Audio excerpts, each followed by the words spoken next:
မင်္ဂလာပါဒီနေ့ကတော့ကျမကကြက်ရိုးလေးတွေပေါ့နော်နံရိုးရယ်ကြက်ခြေထောက်ကလေးရယ်ကိုကြက်ပဲရည်လေးလှုပ်စားမှာဖြစ်ပါတယ်ဒါလေးကတော့ကျမ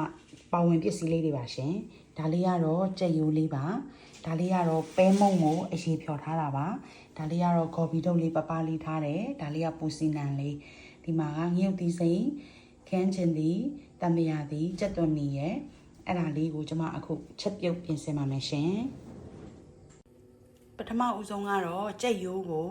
ဂျင်းကြက်သွန်အဖြူစနွင်းလေးစားလေးထည့်ပြီးတော့မှပြုတ်ထားတယ်ပေါ့နော်အဲ့ဒါလေးကတော့ကျွန်မပြုတ်ပြီးသွားပြီဆိုတော့မပြတော့ဘူးပြီးလို့ရှိရင်အခုဒီတဲအိုးလေးထဲမှာကျွန်မတန်လင်းစီလေးအနှင်းငယ်ထည့်မယ်တန်လင်းစီလေးထည့်မယ်ထည့်ပြီးရတဲ့ခါကျရင်ကြက်သွန်နီလေးရယ်ကြက်သွန်ဖြူလေးရယ်ဂျင်းလေးရယ်ကိုကျွန်မစီတက်ပါမယ်ကြက်သွန်နီလေးလည်းမွေးနေအောင်လို့ပေါ့နော်တန်လင်းစီလေးနဲ့စီတက်ပါပါရှင်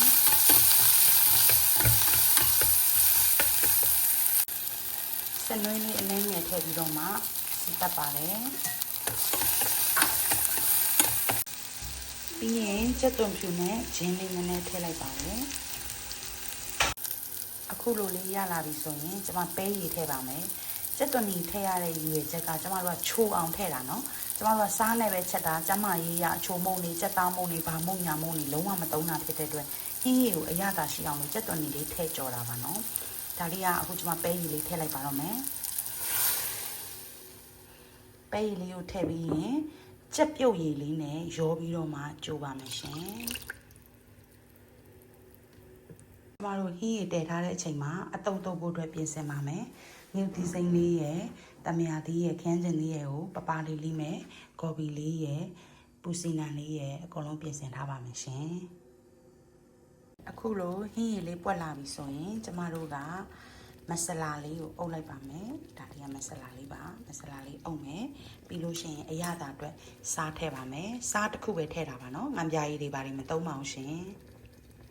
အခုဆိုရင်တော့ကြက်သားနဲ့ကြက်သားတုံးမဲ့ပဲရည်လေးရပါပြီရပြီဆိုတော့ကျွန်မပွဲပြင်ပါမယ်ရှင်တကယ်တော့လေကျမတို့ကဝိတ်မချဘူးဆိုလို့ရှိရင်တော့ဗောနော်ဘရာကျော်တို့စမူစာတို့နဲ့ဒါလေးနဲ့တုပ်စားလဲအင်မတန်ကောင်းပါလေရှင်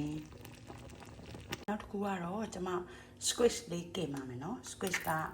ကင်းမွန်ပါနော်ကင်းမွန်ကင်မယ်တန်လင်းစီလေးထည့်ပြီးတော့တက်တုံကျူလေးအရင်ကြော်လိုက်ပါနော်တက်တုံကျူလေးကိုသူ့အနံ့လေးရအောင်လို့အရင်ဆုံးလေးဒီလိုလေးကြော်လိုက်ပါတော့တက်တုံကျူနဲ့မွေးပြီးဆိုတဲ့ခါကျရင်ကျမတို့က squish လေးကိုထည့်လိုက်ပါထည့်ပြီးတဲ့ခါကျရင်အပေါ်မှာသူ့ကို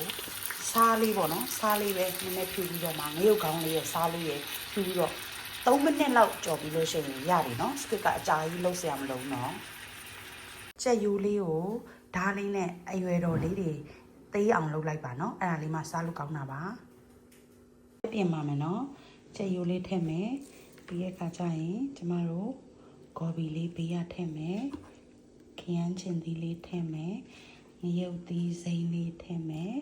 တမယာသီးလေးရယ်တကယ်လို့ငရုတ်သီးမုံကြိုက်တယ်ဆိုရင်ငရုတ်သီးမုံလေးပါနည်းနည်းထည့်ပါထည့်ပြီးတဲ့အခါကျရင်ကျမတို့ကပဲရည်ကိုအပေါ်ကနေစမ်းပါမယ်ရှင်